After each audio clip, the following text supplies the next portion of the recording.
Halo anak-anak, pada saat ini kita akan belajar tentang transformasi energi pada makhluk hidup ya.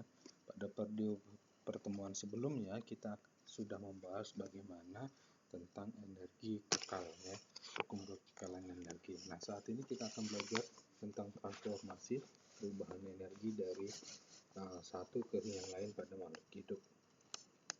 Ya, ini adalah makhluk hidup ya. Mereka semua memerlukan energi dalam proses kehidupannya ya.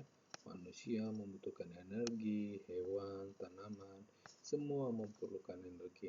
Nah, dari mana makhluk hidup memperoleh energi? Ya, itu adalah pertanyaan yang akan kita jawab.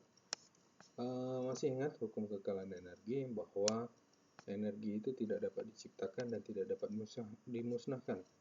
Energi hanya dapat berubah dari satu ke satu bentuk yang lainnya. Itu adalah hukum kekekalan energi. Jadi artinya makhluk hidup tidak dapat menciptakan energi. Ya, makhluk hidup tidak dapat menciptakan energi. Mereka harus menangkap energi dan merubahnya, ya. Dan merubahnya dari satu bentuk ke bentuk yang lain. Proses transformasi inilah yang dinamakan proses metabolisme. Proses metabolisme dalam sel tubuh ya. Perubahan transformasi energi melalui proses metabolisme. Metabolisme itu sendiri berasal dari kata Yunani ya. Metabol artinya berubah. Jadi secara harfiah metabolisme itu perubahan. Nah, metabolisme itu dibagi menjadi dua ya, anabolisme dan katabolisme. Ini ana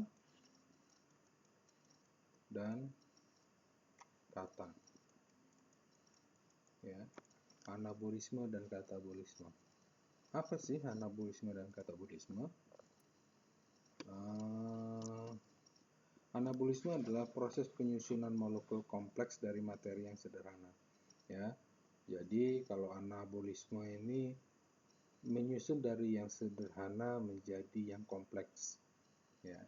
Yang sederhana dikumpulkan disusun menjadi yang kompleks, itu adalah anabolisme, yaitu contohnya fotosintesis.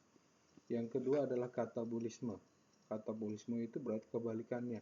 Kalau yang ana itu menyusun dari yang kecil menjadi kompleks, kalau kata berarti membongkar yang kompleks menjadi bagian-bagian yang kecil. Contohnya adalah respirasi. Ya, fotosintesis yang salah satu contoh dari anabolisme ya. Kita bisa melihatnya pada tanaman ya. Tanaman. Nah, apa sih fotosintesis? Fotosintesis itu berasal dari kata Yunani juga, foto dan sintesis. Foto itu cahaya, sintesis penggabungan. Jadi fotosintesis adalah proses penggabungan glukosa, pembentukan glukosa itu zat gula ya, dari karbon dioksida dan air dengan bantuan cahaya matahari. Ini sebenarnya lebih kompleksnya adalah kalian akan belajar sains di biologi ya. Di IPA SD juga sudah belajar secara umum bahwa fotosintesis itu pembentukan glukosa dari CO2 dan H2O dengan bantuan matahari. Nah, ini adalah diagram fotosintesisnya. Tanaman ya, karena yang bisa melakukan fotosintesis itu adalah tanaman yang memiliki klorofil, zat hijau daun yang disebut dengan klorofil ya. Dia akan menyerap karbon dioksida, kemudian menyerap energi dari matahari, kemudian menyerap air ya dan mineral, kemudian diproses di kloroplas ini untuk proses pembentukan glukosa ya. Artinya di sini ada senyawanya ya. Gimana persamaan reaksinya, reaksi fotosintesis. 6 CO2 berarti ini CO2 ini karbon dioksida, ditambah dengan H2O. H2O itu adalah molekul air. Dengan bantuan cahaya matahari dan diklorofil akan menghasilkan C6H12O6, ini adalah gula atau glukosa, dan menghasilkan oksigen, ya. Jadi dia menyerap karbon dioksida, air, kemudian dengan bantuan dengan matahari akan menghasilkan oksigen dan glukosa, ya. Secara sederhana ini gini, karbon dioksida ditambah air, bantuan cahaya matahari dan klorofil menjadi zat glukosa dan oksigen. Ini diagram fotosintesis. Nah, bagaimana respirasi? Respirasi itu penguraian bahan makanan, ya, yang menghasilkan energi.